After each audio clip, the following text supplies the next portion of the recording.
ada yang menjadi PNS ya, pegawai negeri sipil.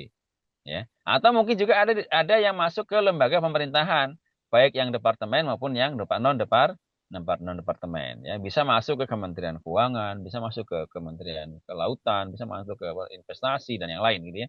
Kemudian bisa juga masuk ke instansi daerah, Pemprov atau Pemda gitu ya. Pemda atau Pemkot atau Pemkap gitu ya. Artinya itu bagian dari apa namanya sektor pemerintah. Kemudian bisa juga masuk ke BUMN atau ke BUMD. Misalnya masuk ke BUMN yang besar, contoh misalnya ke Telkom, Mandiri, Pertamina, atau yang lainnya gitu ya. Atau BUMD-BUMD yang ada di provinsi, kabupaten, dan kota. Kemudian sektor swasta yang bisa kalian jajagi juga mungkin bisa masuk ke PMDN, ya. Yang swastanya nih, penanaman modal dalam negeri. Atau mungkin PMA, ya, penanaman modal asing, gitu ya, yang sahamnya dimiliki oleh para investor-investor dari luar Indonesia, gitu ya. Oke, next. Nah, ini line of business untuk owner. Kalau tadi yang untuk sana yang employee ya. Nah, kalau yang owner bisa masuk ke generally atau ke profesional nih. Ini ketika owner, ketika kita ini menetapkan saya mau jadi owner aja. Nah, kalau mau jadi owner, kita harus bisa menetapkan ini. Ya, dari sekarang. Bergeraknya itu di luar disiplin ilmu ekonomi. Misalnya ini contoh kontraktor. Karena saya ini teknik sipil, maka saya jadi kontraktor saja misalnya. Atau buka toko atau retail.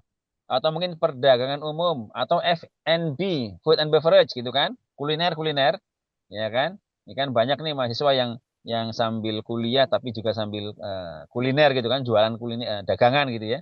Food and beverage gitu ya. Atau mungkin masuk ke area jasa perorangan. Atau ke pertanian peternakan. Atau mungkin masuk ke industri kreatif ya. Nah, kemudian sektor profesional, enggak saya saya masuknya ke anu aja lah, ke sektor profesional aja. Apa?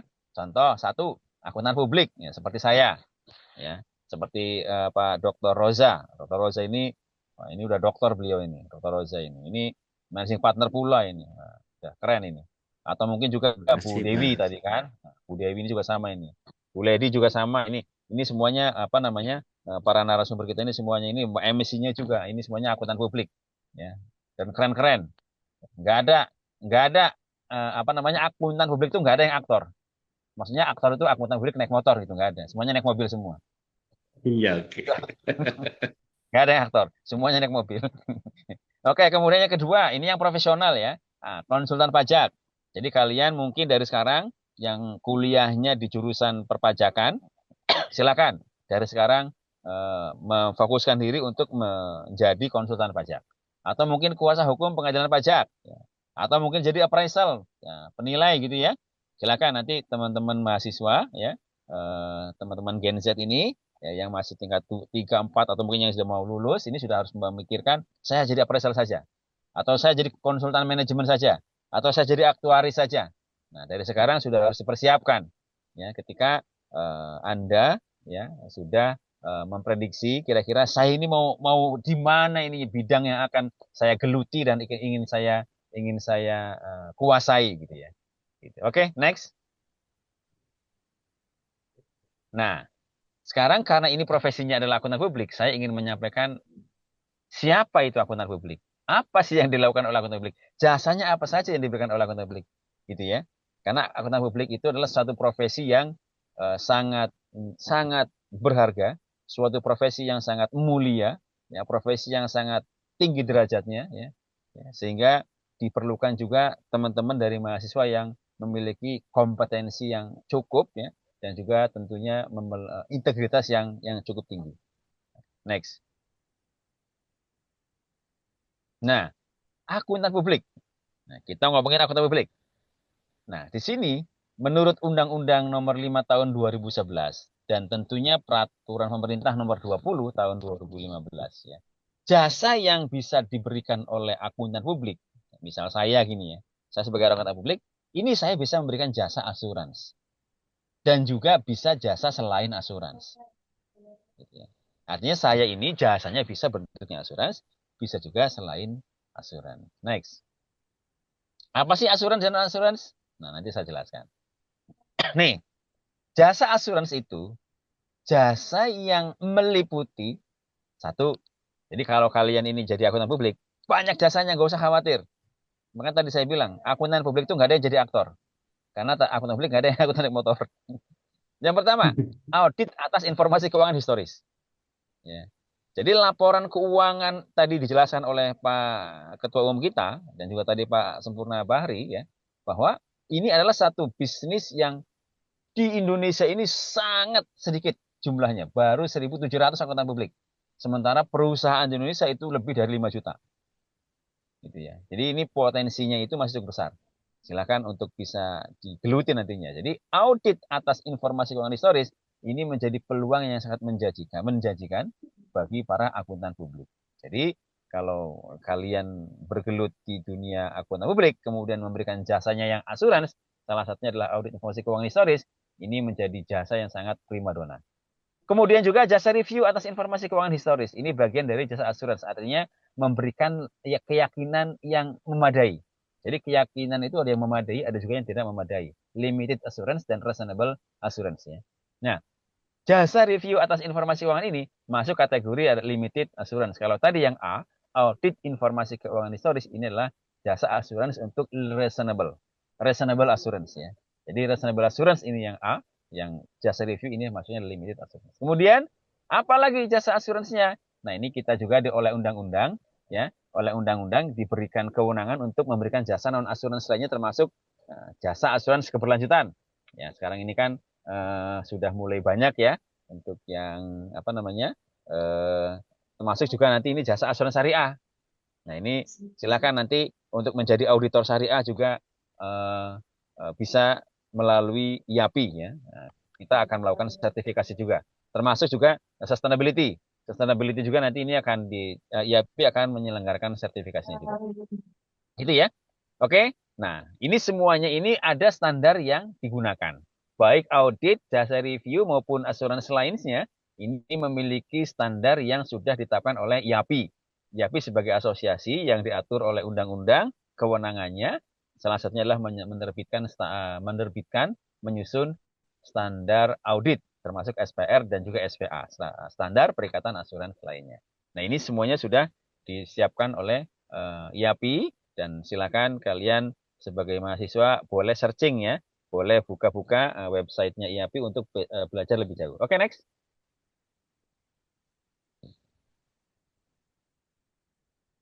Saya sampai jam berapa ya Pak Dr. Roza? 9:10 Pak. 10:10 Pak. 10 ya, oke. Hah? Sekitar 10 atau 10 ya? 15 menit lagi Pak.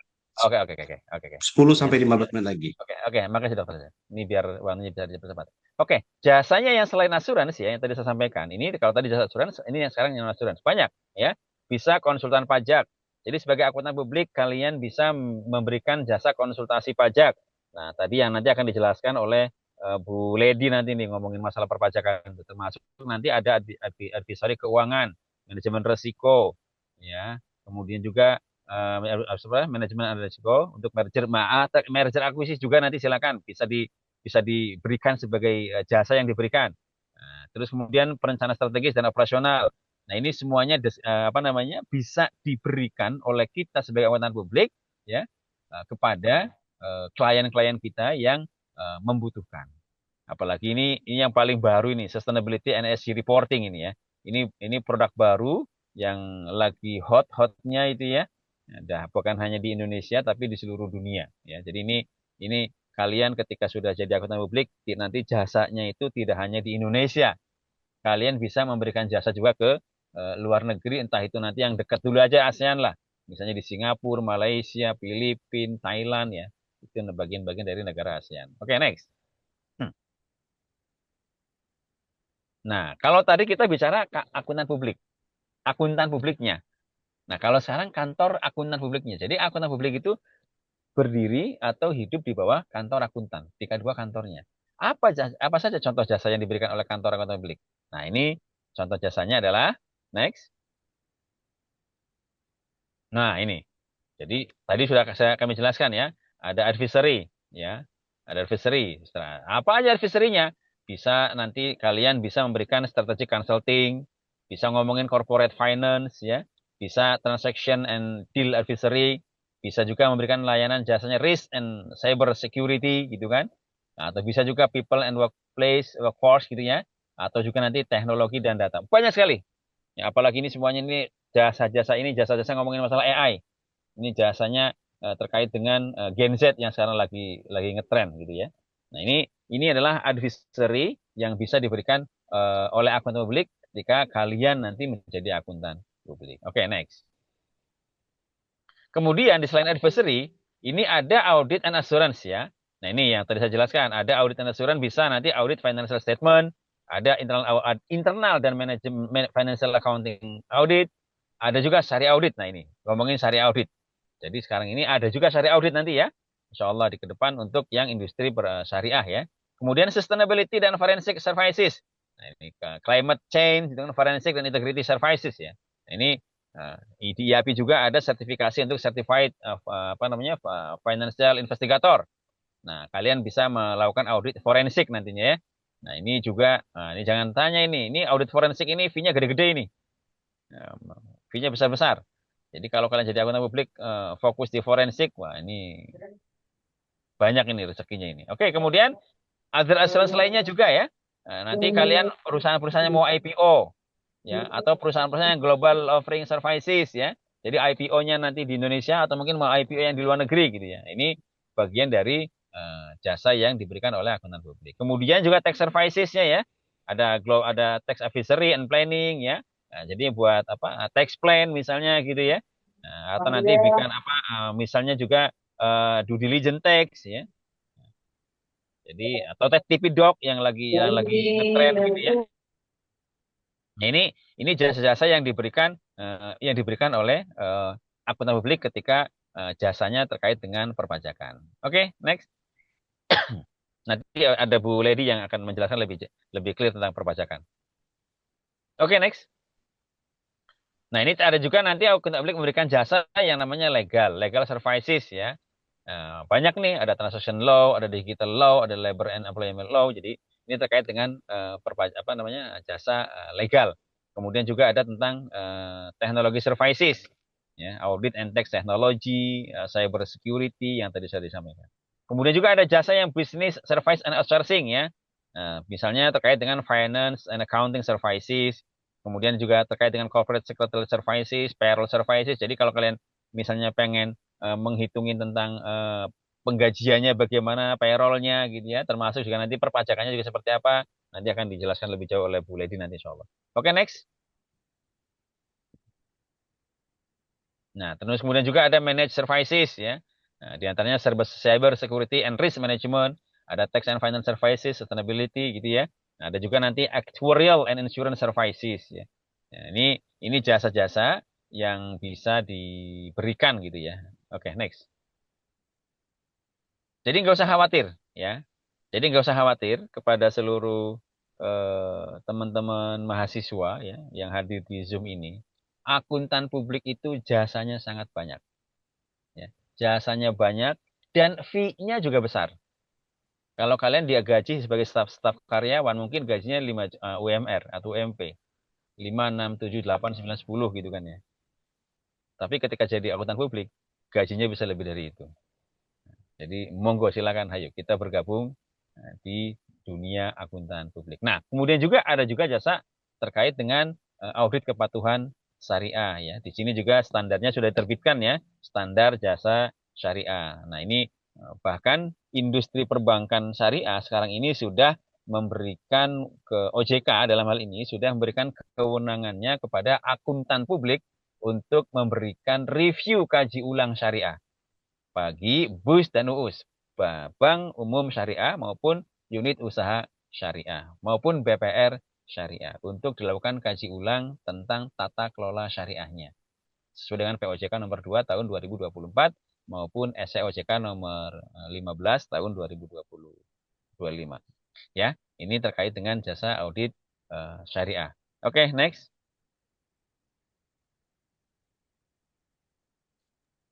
Nah, ini regulasi yang terkait dengan asuransi syariah ya. Jadi nanti yang mau fokus di bidang syariah silakan ya. Nah, ada yang di bawah Kementerian Agama ya, Basnas dan LAS, ada yang di bawah kewenangannya OJK ya, baik LKS khususnya ya, Lembaga Keuangan Syariah. Jadi kalau kalian akan fokus di bawah kewenangan LKS, kewenangan OJK, bisa nanti Lembaga Keuangan Syariah, atau di bawah Kementerian Agama ada Basnas dan LAS, atau di luar dari kewenangannya OJK maupun Kementerian Agama. Misalnya dari organisasi-organisasi tertentu, misalnya organisasi seperti NU, Muhammadiyah, Persis, dan yang lainnya, gitu ya. Itu adalah regulasi jasa standar jasa asuransi ya, yang terkait dengan untuk kepatuhan syariah. Oke, next. Nah, ini kalau ini ngomongin standarnya ya, silakan nanti ini silakan SJS 9000, 9100, 9200, 9300, 9400. Ini silakan kalian download ya, silakan kalian download dan dibaca, dipelajari, dan bagi yang mau, ini ada 650 ya. Bagi yang mau mengikuti sertifikasi auditor syariah ya. Bagi yang mau mengikuti sertifikasi, kalian mau jadi auditor syariah, silakan nanti berkomunikasi dengan IAPI ya.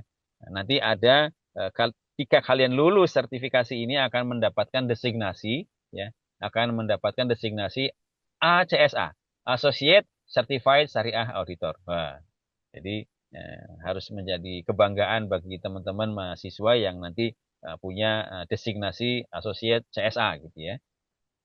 Oke, next.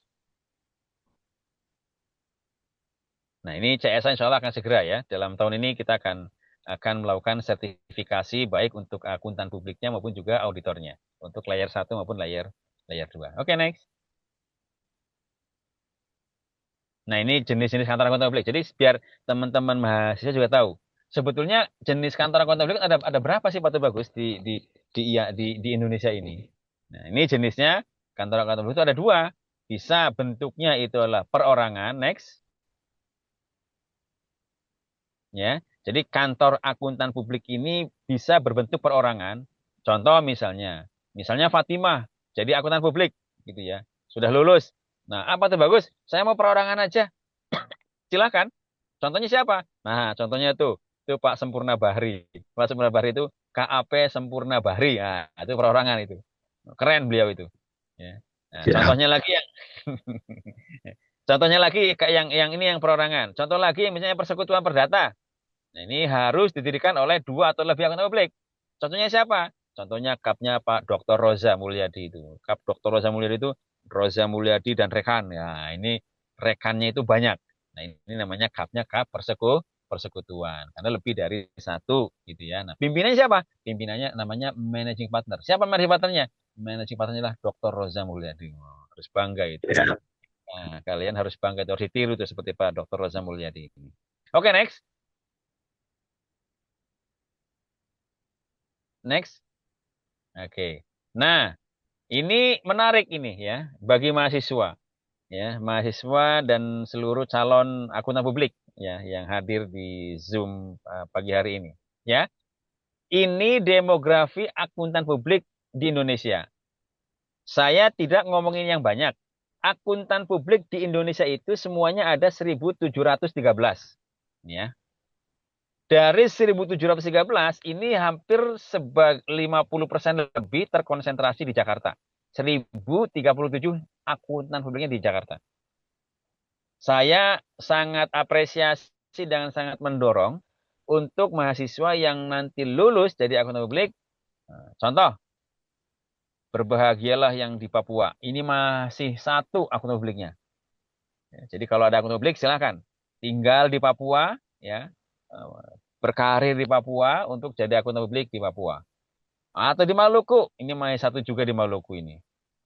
Sulawesi Tengah juga masih satu. Pindah ke Kulon, Kalimantan Tengah cuma satu juga ini, segini wilayah luasnya ini. Aceh, ini Aceh dua, segitu gedenya Aceh. Gitu ya. Jadi ini masih terbentang luas sekali oleh teman-teman mahasiswa untuk menjadi akuntan publik dan silakan berkarir sesuai dengan wilayahnya masing-masing. Bahkan kita akan dorong di apa namanya teman-teman mahasiswa untuk bisa menempati di tempat-tempat yang memang masih belum banyak akuntan publiknya dan berkarir di sana. Gitu ya. Oke, next.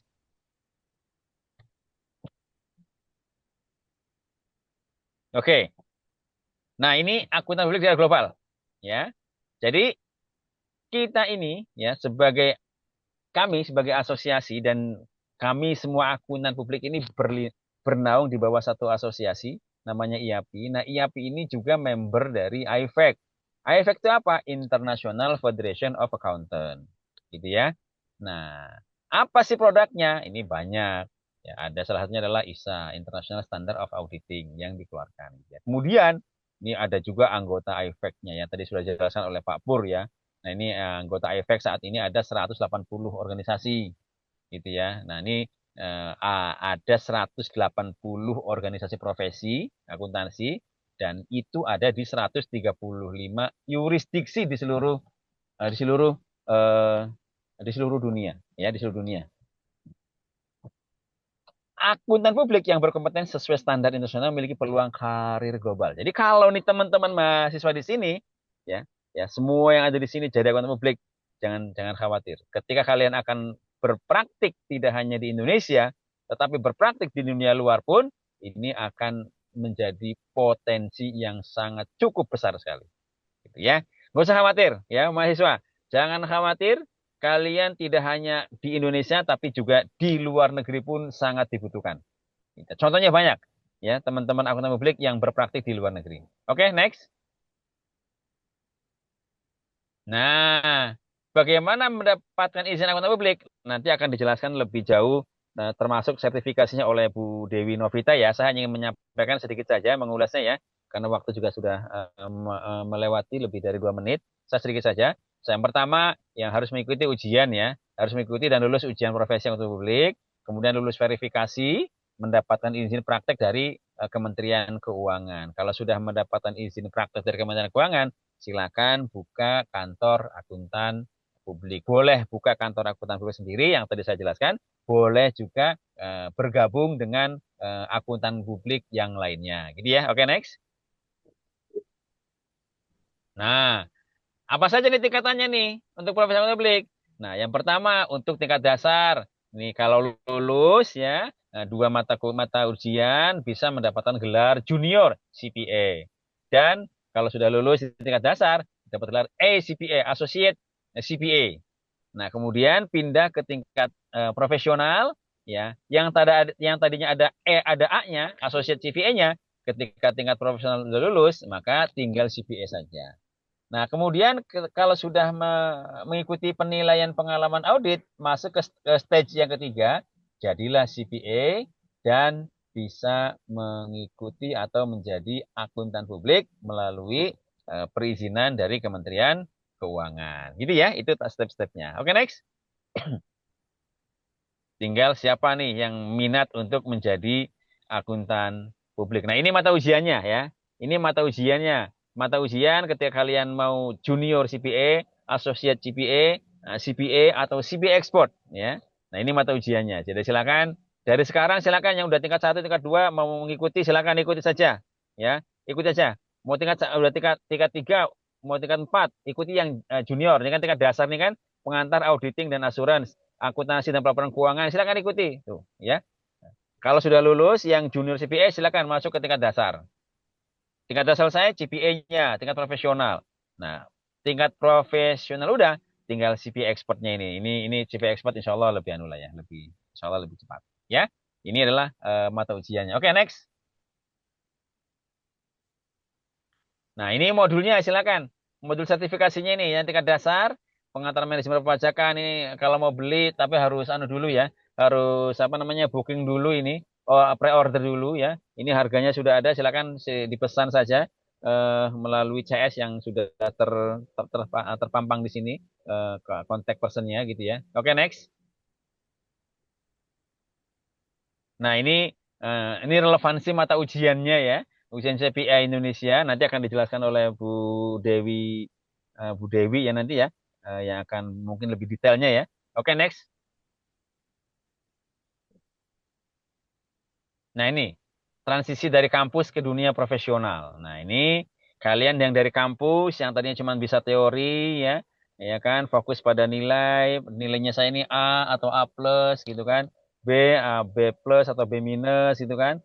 terus kemudian belajar juga masih individu, ya tentu masih dalam bimbingan dosen, tentu kesalahannya banyak ya karena bagian dari pembelajaran, terus kemudian ya waktunya yang lebih fleksibel, ujian akademik. Nah, sekarang pindah ke dunia akuntan publik yang tentunya yang lebih profesional, yang lebih wah gitu ya, yang lebih pride gitu kan. Nah, di sini ada bicaranya standar, standar lokal, standar global gitu kan, memimpin kantor akuntan publik, memberikan jasa assurance, mengambil keputusan profesional, membangun reputasi, kepercayaan, kredibilitas gitu kan, kemandirian profesional, jejaringnya lebih luas, profesional juga, profesionalitasnya juga bukan lagi di dalam negeri tapi lintas negara ya melalui jejaringnya akuntan ya, IFAC dan lainnya gitu kan, Alfa dan lainnya atau AWIFI gitu kan. Nah, terus meningkatkan kompetensi juga melalui sertifikasi. Nah, ini bagian dari dunianya akuntan publik yang memang digeluti oleh para akuntan publik, para profesional-profesional yang berkontribusi positif. Oke, next. Mohon maaf Pak, waktu bagus, waktunya sudah habis. Oke, Mungkin oke. dipercepat. Ini, oke, slide next-nya. Oke, ini. Berapa lagi slide-nya nih? Oh iya, udah habis Pak Dr. Rosa. Cocok, memang sudah habis ternyata. Ya, Sudah diprediksi, memang betul-betul luar biasa auditor seniornya. Paham dengan thank you, waktu. terima kasih. Baik, Assalamualaikum. baik. Terima kasih Pak Tu Bagus atas penyampaian materi yang sangat komprehensif ya. Sangat luar biasa kita sudah dengarkan. Sekali lagi terima kasih Pak Tu Bagus. Nanti kita akan ketemu di sesi tanya jawab. Dan selanjutnya kita akan masuk sesi kedua yang kita akan sampaikan yaitu terkait dengan tahapan ujian CPA. Walaupun tadi sudah disinggung sedikit sama Pak Tu Bagus, tapi kita akan coba lebih detail penjelasan dari Ibu Dewi Novitasari. Kepada Ibu Dewi Novitasari kami persilahkan. Mohon maaf Bu, waktu juga sampai 30 menit. Boleh tambah nanti mungkin sekitar 5 menit, boleh 35 menit. Tapi kita usahakan 30 menit dulu Bu. Baik, baik. Terima kasih Pak Roza, Pak Tubagus gitu ya. Jadi selamat pagi adik-adik semua gitu ya. Jadi gimana sudah menetapkan hati gitu ya setelah mendengar penjelasan Pak Bagus tadi bagaimana peluang karir ataupun usaha dalam di kantor akuntan publik ya gitu ya. Baik, izin untuk sharing screen Mbak Wanda, mohon dibantu gitu ya.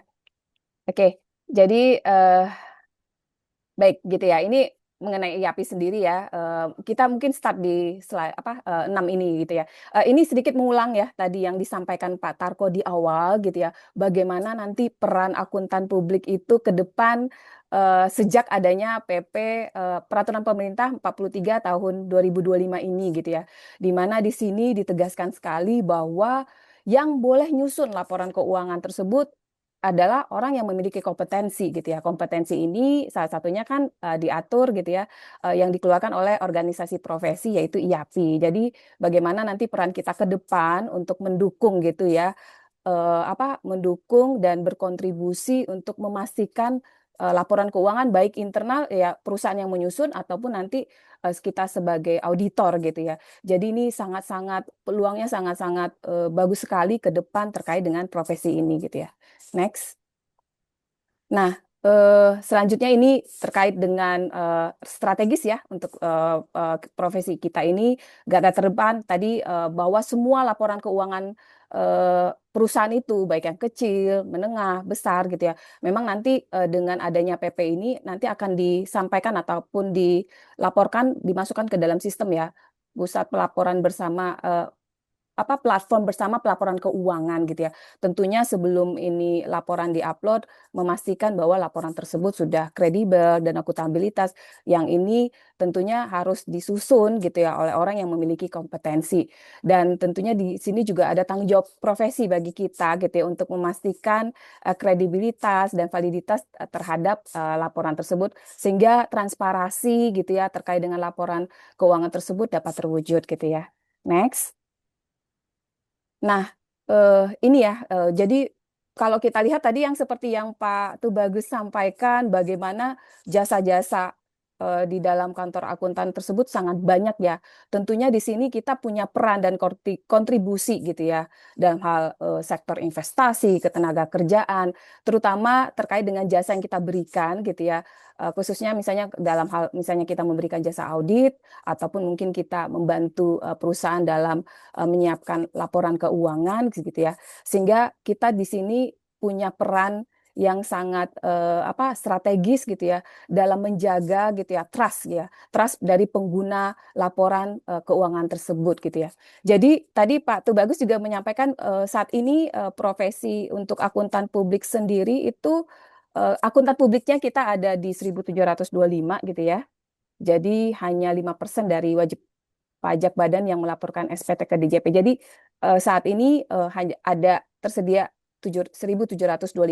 Next. Nah, tadi Pak Tubagus menjelaskan mengenai demografis ya akuntan publik itu ada di mana. Nah, sekarang ini saya menyampaikan terkait dengan rentang usia gitu ya. Jadi kalau adik-adik bisa lihat di sini yang warna kuning gitu ya. Warna kuning ini rentang usia 51 gitu ya, 60. Jadi boleh dikatakan gitu ya, saat ini profesi akuntan publik itu untuk hampir di atas 50% ke atas itu ada di rentang usia di atas 51 gitu ya. Di mana tentunya di sini kita paham untuk ke depan peran akuntan publik kan sangat dibutuhkan. Berarti kita sangat-sangat membutuhkan gitu ya regenerasi dari akuntan publik sendiri gitu. Karena ke depan yang kita pahami ini kan cukup strategik ya dan cukup dibutuhkan untuk membantu gitu ya untuk berkontribusi lah dalam mendukung transparansi dan kredibilitas dalam laporan keuangan gitu ya. Jadi tentu saja kita menunggu adik-adik semua gitu ya untuk bisa bergabung dengan kita agar kita bisa memberikan peran aktif lah untuk bangsa dan negara ini ke depan gitu ya. Baik, next gitu ya. Nah, ini pertumbuhannya ya Bapak adik-adik semua gitu ya. Jadi memang tidak banyak ya. Jadi perlu nanti nih regenerasi yang sangat-sangat cepat dan banyak yang kita butuhkan di masa mendatang.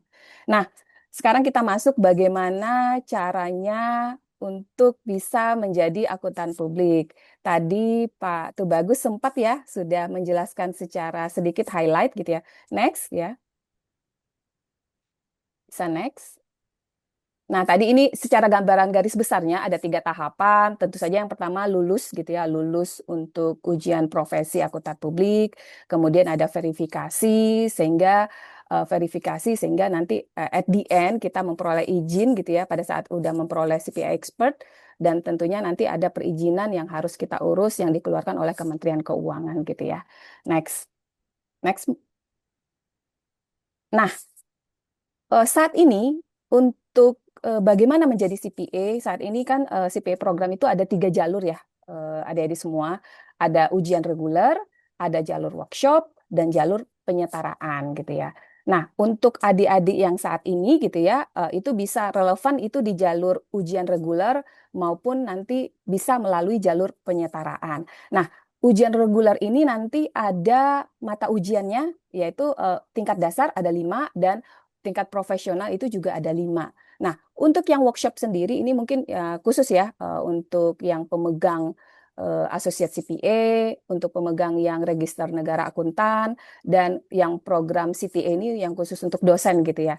Nah, selain jalur reguler yang bisa adik-adik ikutin, itu ada namanya jalur penyetaraan melalui kan ada 2 ya, BPK ataupun yang PPAK gitu ya. Jadi mungkin bisa jadi setelah perkuliahan setelah lulus kuliah akuntansi adik-adik pengen memperdalam lagi, nah itu bisa nanti ikut program PPAK gitu ya. Nah, dengan ada program-program ini nanti step-stepnya akan berbeda dengan jalur ujian reguler dan workshop gitu ya. Bisa next, Mbak gitu ya. Nah, ini tingkatan untuk tadi yang sudah disampaikan Pak Tubagus ya, untuk tingkat dasar, profesional, dan CPA. Nanti saya akan menjelaskan secara lebih detail. Next. Nah, ini pathway secara keseluruhan. Jadi tadi yang untuk yang adik-adik yang sekarang ini yang relevan adalah regular ataupun program PPAK, ataupun mungkin adik-adik pada saat mungkin tamat kuliah nanti misalnya ya sudah mungkin bekerja di BPK atau apa, bisa juga nanti ikut jalur penyetaraan melalui BPK misalnya gitu ya. Nah, untuk semua untuk pathway ini kan untuk yang jurusan lulusan akuntansi, S1 akuntansi, D4, S2, S3 yang PPAK, RNA gitu ya. Nah, ini intinya untuk bisa ke CPA gitu ya, ada mata ujian yang harus ditempuh, yaitu ujian tingkat dasar ada 5 gitu ya. Nanti ada penjelasan di bawahnya, ini yang 5 ini apa, pengantar audit dan assurance ya. Kemudian dan di tingkat profesional ini juga ada 5 ya. Nah, setelah lulus keseluruhan mata ujian ini, nanti ada penilaian kembali gitu ya. Jika sudah memenuhi persyaratan tertentu, misal sudah bekerja selama 3 tahun ya ini ya, selama 3 tahun di KAP ataupun di perusahaan lainnya gitu ya. Nanti ini akan dievaluasi ya, sehingga kalau ini memenuhi nanti akan keluar namanya CPA non-signing, istilahnya yang paling bawah ini ya, CPA non-signing gitu ya. Nah, CPA yang adik-adik pegang ini nanti bisa adik-adik gunakan untuk misalnya nanti bisa mendaftar lagi ke ASEAN CPA. Nanti itu bisa mendaftar ASEAN CPA ini mungkin pengen berkarir di wilayah ASEAN ya gitu ya. Nah, ini nanti ada persyaratan tertentu yang harus ditempuh untuk bisa mendapatkan ASEAN CPA dan juga register negara akuntan ya gitu ya. Kemudian misalnya adik-adik tadi seperti yang Pak Tu Bagus bilang, tertarik lagi ingin berkarir sebagai akuntan publik, nanti ada tahapan yang lagi namanya penilaian ya, penilaian pengalaman gitu ya, perikatan gitu ya. Ini nanti ada syarat yang tertentu yang harus adik-adik tempuh, yaitu di sini ada caranya yaitu wawancara ataupun telaah dokumentasi perikatan audit, dan di sini juga ada syarat, salah satunya adalah sudah pernah memimpin ya, sebagai in charge dalam audit gitu ya, untuk bisa mendapatkan CPA expert. Kenapa CPA expert ini perlu ada kompetensi tambahan gitu ya, sudah pernah memimpin penugasan, karena ini kan dipersiapkan nanti untuk sebagai akuntan publik ya, akuntan yang bertanggung jawab nanti dalam hal memberikan opini ya. Jadi ini CPA expert ini nanti arahnya adalah untuk izin akuntan publiknya gitu ya. Jadi ada 2, CPA non signing dan CPA expert. Jadi kira-kira gambarannya seperti itu ya adik-adik gitu ya. Oke, next gitu ya. Nah, ini yang tadi mata ujiannya itu kan ada 10 ya, ada tingkat dasar di sini. Kalau untuk yang khusus D3 akuntansi di sini ada junior CPA gitu ya. Ada tingkat dasarnya itu auditing dan assurance gitu ya, dan akuntansi dan pelaporan keuangan. Tadi yang ini adalah lebih kurang mata ujian ada 10 gitu yang harus diselesaikan dan harus lulus gitu ya, untuk bisa memperoleh CPA gitu ya. Memperoleh CPA ya, ada yang tingkat dasar ini ada 5, kemudian ada di tingkat profesional gitu ya. Jadi adik-adik bisa baca, nanti bisa juga nanti lihat di website IAPI gitu ya, itu free untuk bisa melihat apa-apa saja yang harus ditempuh untuk mata ujiannya. Nah, untuk CPA expert sendiri, CPA expert ini kan terkait dengan nanti ingin jadi akuntan publiknya gitu yang mau jadi signingnya, nanti ada persyaratan yang lebih lanjut lagi gitu ya, telaah dokumen perikatan audit ataupun nanti wawancara gitu ya, dan termasuk juga nanti akan dinilai sejauh mana pengalaman adik-adik di sini, minimal itu 3 tahun ya, atau dalam 5 tahun terakhir itu memimpin suatu penugasan audit, karena memang ini beda ya adik-adik, ini terkait dengan nanti kompetensinya untuk bisa menjadi akuntan publiknya gitu ya. Next. Nah, untuk gimana caranya gitu ya, untuk bisa mengikuti ujian CPA sendiri. Nah, jadi saat ini sudah tersedia 48 tes center yang ada di API, dan itu tersebar ya di berbagai universitas dan juga berbagai daerah gitu ya. Jadi mulai Jabodetabek sampai ke Sulawesi juga itu ada. Untuk area Jabodetabek sendiri cukup banyak ya tes centernya gitu ya. Dan untuk informasi lebih lengkapnya ini adik-adik juga bisa lihat gitu ya, di web IAPI ini ada di mana saja untuk tes center ini gitu ya. Sehingga karena karena untuk ujian ini harus melalui tes center yang sudah memperoleh izin dari IAPI ya gitu ya. Baik, next. Nah, ini terkait biaya tadi Pak Tubagus juga sudah menyampaikan ya biaya-biayanya. Jadi ada biaya-biaya investasi yang mesti adik-adik keluarkan gitu ya untuk bisa mengikuti ini gitu ya. Ini juga mungkin saat ini adalah biayanya segini gitu ya. Bisa jadi nanti secara reguler adik-adik bisa lihat nanti di web IAPI atau nanti bisa tanya di call centernya IAPI gitu ya. Ini untuk yang jalur reguler ya. Jadi tadi yang saya sampaikan kan ada 3 program ya, jalur reguler, jalur workshop, dan jalur penyetaraan. Kalau ini adalah untuk biaya jalur reguler. Next.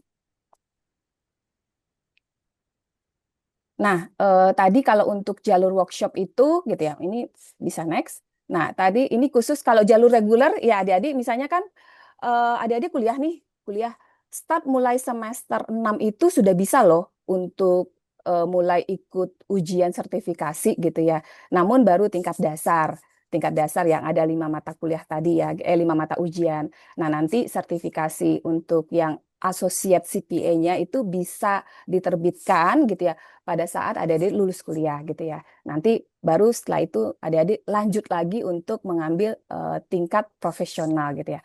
Nah, ini khusus yang untuk di program RPL gitu ya, PPAK. Nah, ini jalur penyetaraan ya adik-adik. Jadi mungkin adik-adik ingin kalau misalnya jalur reguler itu harus menempuh 10 mata ujian. Gitu ya. Semuanya harus dilalui, harus ujian 10-nya. Nah, ada lagi namanya jalur PPAK gitu ya. Jadi setelah adik-adik kuliah sekarang tamat S1 akuntansi, kemudian ingin sangat tertarik nih dia. Jadi bisa nanti ikut jalur PPAK. Nah, begitu nanti jalur PPAK ini adik-adik ada semacam insentif ya yang di waiver istilahnya gitu yang diberikan oleh IAPI gitu ya. Maksimal itu sampai 9 mata kuliah. Jadi tadi mata ujian. Tadi ada 10 ya. Jadi kalau misalnya ikut PPAK gitu ya, nanti bisa mendapatkan waiver gitu ya up to 9 mata ujian. Nah, untuk bisa dapat waiver ini tergantung dari akreditasi dari kampus yang menyelenggarakan ya, gitu ya. Kampus yang menyelenggarakan terkait dengan waiver ini gitu ya. Ada yang akreditasi A di sini kan bisa sampai maksimal up to ya 9, yang untuk yang B itu maksimal 8. Nah, bagaimana waivernya 9 ataupun 8 nanti itu kewenangan dari evaluasi dari tim IAPI gitu ya di Dewan Sertifikasi gitu ya. Sebenarnya mungkin basic dasarnya itu mereka akan melihat secara kurikulumnya ya, kurikulumnya itu kesesuaiannya gitu ya. Bisa jadi mungkin yang untuk kurikulum yang sekarang beberapa kampus itu sudah menyesuaikan ya dengan kurikulum terbaru ataupun kurikulum terbaru gitu ya. Nah, mungkin itu kalau sudah menyesuaikan kurikulum terbaru pada saat nanti dia ikut PPAK ini dia bisa dapat waiver sampai dengan 9 maksimal. Namun untuk PPAK sendiri ini tidak hanya dari S1 aja yang bisa S1 akuntansi aja, mungkin bisa dari jurusan lain. Jadi ini nanti akan menentukan seberapa banyak waiver yang bisa yang diperoleh ya oleh seseorang tersebut. Jadi ini basicnya adalah mereview apa aja kurikulum yang pernah ditempuh gitu ya. Jadi terkait dengan ini kewenangannya ada di IAPI gitu ya. Jadi ini sebagai shortcut lah bagi adik-adik gitu ya selain menempuh jalur reguler. Reguler tadi kan harus 10 mata kuliah gitu ya. 10 mata ujian, namun dengan ikut PPAK setahun ya, setahu saya setahun ya. Nah, ini adik-adik bisa mendapat waiver up to 9 gitu ya. Jadi oke, jadi biasanya sih masing-masing PPAK ini sudah punya tes center gitu ya. Baik, bisa next. Nah, ini ya adik-adik gitu terkait dengan untuk RPL PPAK ini gitu ya. Jadi nanti gitu ya peserta yang setelah lulus gitu ya, ini akan memiliki surat tanda terdaftar gitu ya, atau perguruan tinggi yang bekerja sama istilahnya, ini nanti akan dapat waiver gitu ya. Jadi bisa nanti persyaratannya bisa lihat-lihat di sini, kemudian ada pengajuan waivernya, pendaftarannya, kemudian nanti bisa mengikuti ujian sesuai dengan tes center yang diambil. Nah, seluruh rangkaian ujian yang adik-adik ambil itu harus diselesaikan dalam kurun waktu 2 tahun ya gitu ya. Jadi dalam 2 tahun diberikan waktu, misalnya dapat waiver nih, kan ada 10 mata kuliah, mata ujian. Misalnya dapat waiver 8 ataupun 9, berarti ada sisa 1. Nah, satunya ini harus adik-adik selesaikan dalam kurun waktu 2 tahun semenjak waivernya itu diterbitkan. Jadi ada masa expirednya gitu ya. Jadi ada harus segera diselesaikan gitu ya, sehingga bisa nanti memperoleh CPA gitu ya. Kira-kira next gitu ya. Ada lagi nggak ya? Nah, ini lebih kurang ada 14 ya, adik-adik untuk univ 14 atau berapa ya, yang sudah bekerja sama dengan IAPI gitu ya. Jadi maksimum waiver-nya yang diberikan, jadi tergantung dari akreditasi gitu ya. Jadi adik-adik mungkin bisa planning dari sekarang mau jika tertarik ya untuk agar bisa lebih shortcut tanpa harus menempuh 10 mata ujian, bisa memilih dari saat ini mau menempuh PPAK di mana gitu ya.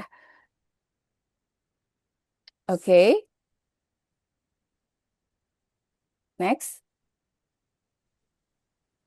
Nah, ini jadi ini ya, tadi yang saya jelaskan yang tadi ya, jadi untuk yang PPAK gitu ya, khususnya untuk yang PPAK yang bekerja sama dengan IAPI gitu ya, maksimum kan dari 10 mata ujian gitu ya, maksimum bisa dapat hanya 9 ya, karena tetap ada 1 mata ujian yaitu auditing dan assurance dan etika profesi. Ini merupakan suatu core-nya ya, core-nya dari CPA yang tidak bisa di waiver. Jadi tetap harus menempuh ujiannya gitu ya.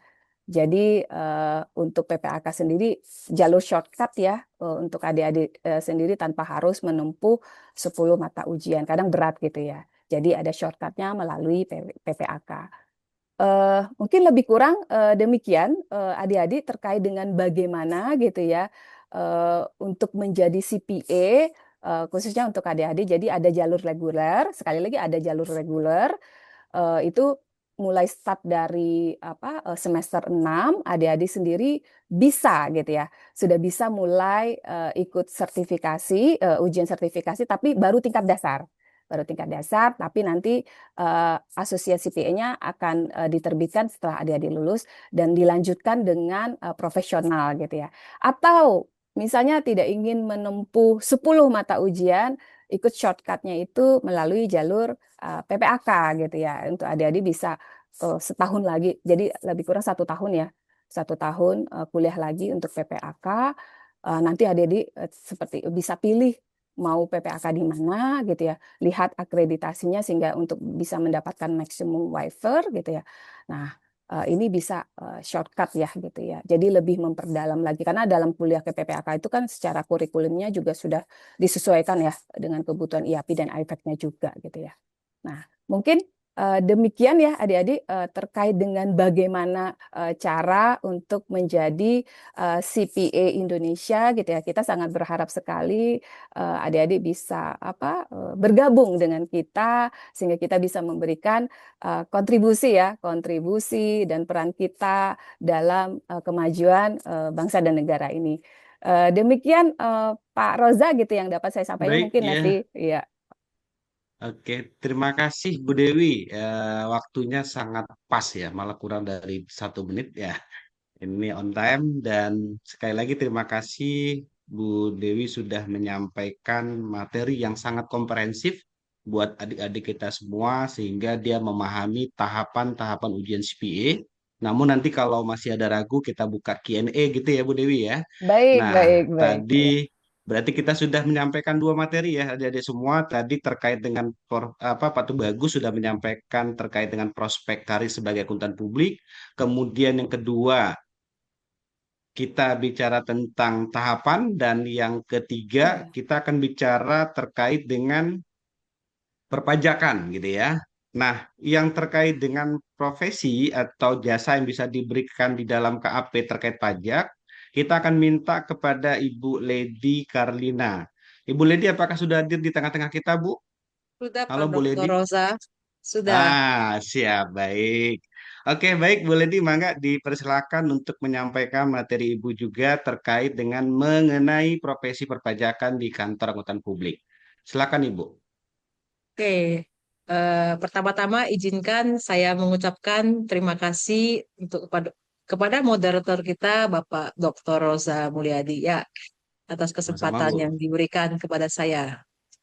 Assalamualaikum warahmatullahi wabarakatuh. Shalom, Om Waalaikumsalam. Swastiastu, Namo Buddhaya, salam kebajikan dan salam sejahtera bagi kita semua.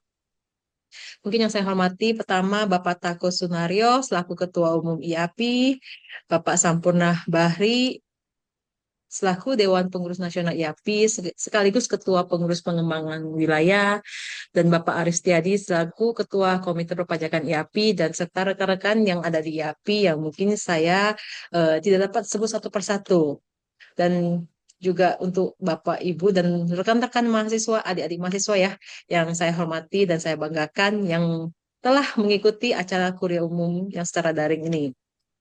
Eh,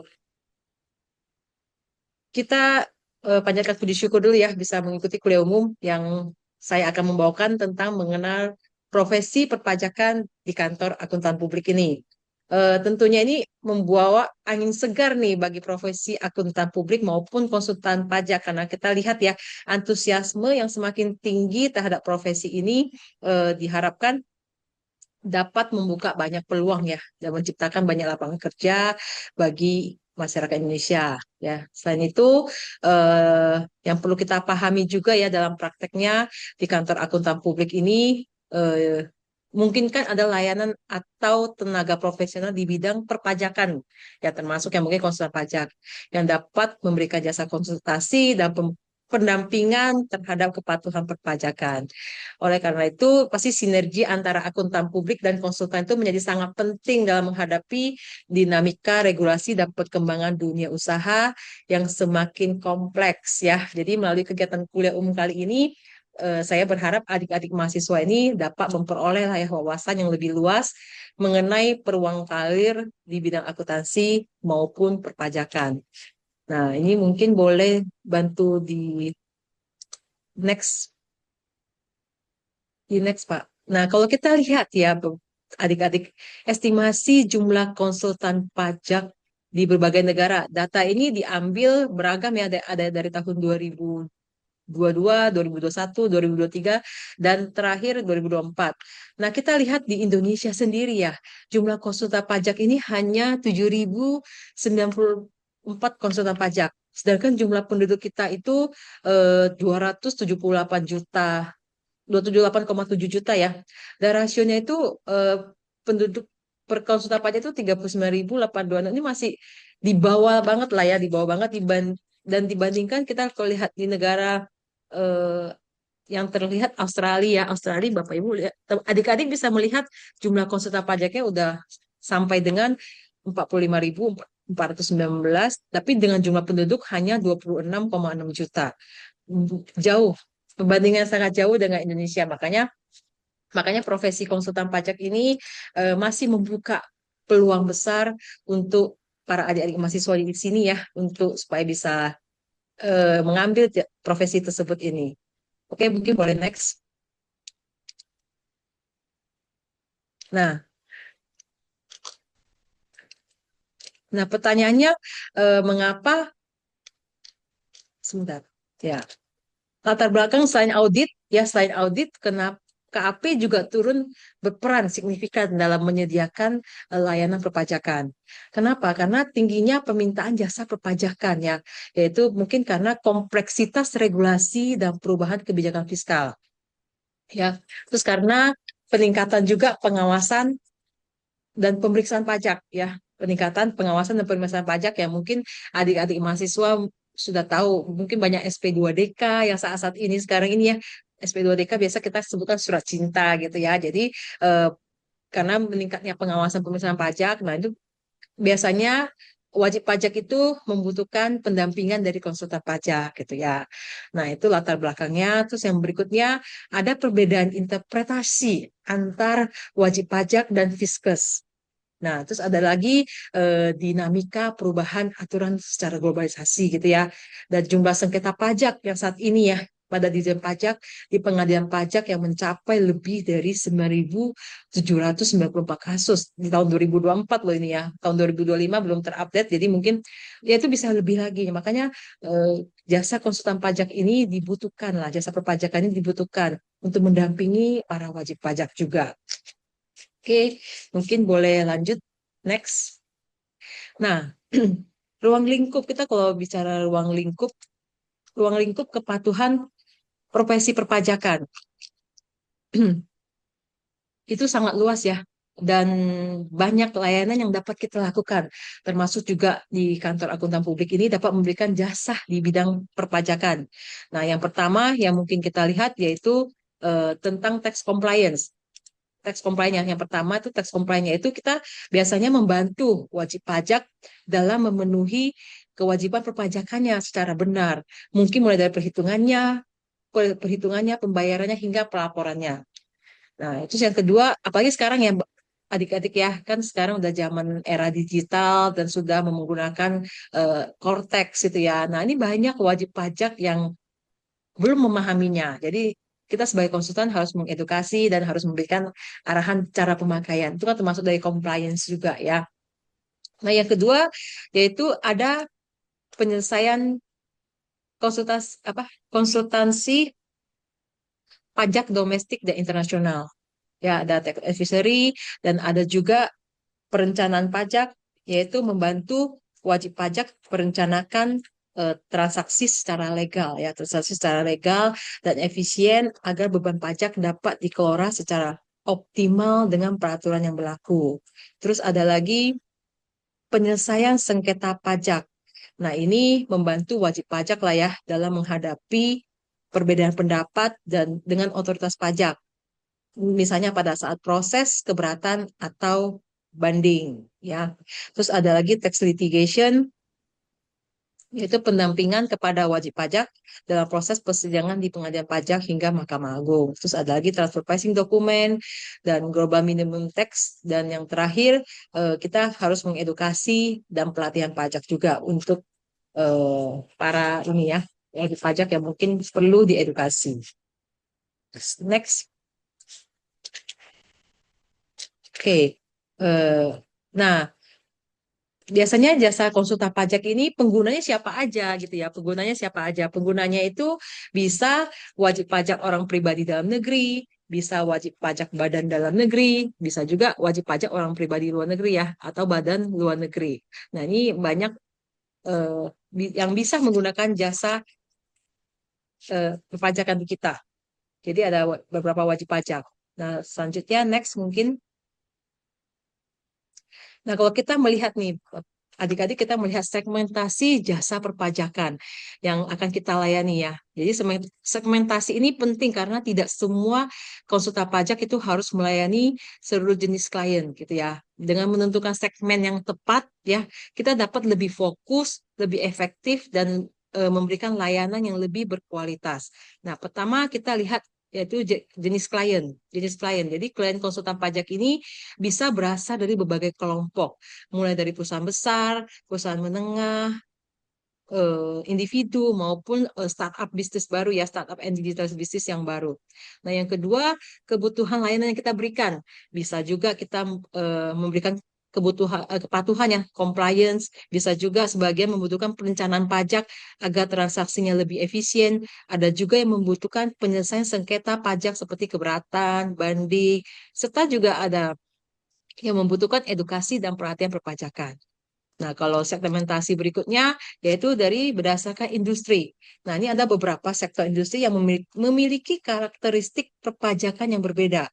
Misalnya energi pertambangan, keuangan perbankan, manufaktur, perdagangan, digital teknologi, properti dan konstruksi, dan hospitality. Nah, itu juga menjadi salah satu segmen juga.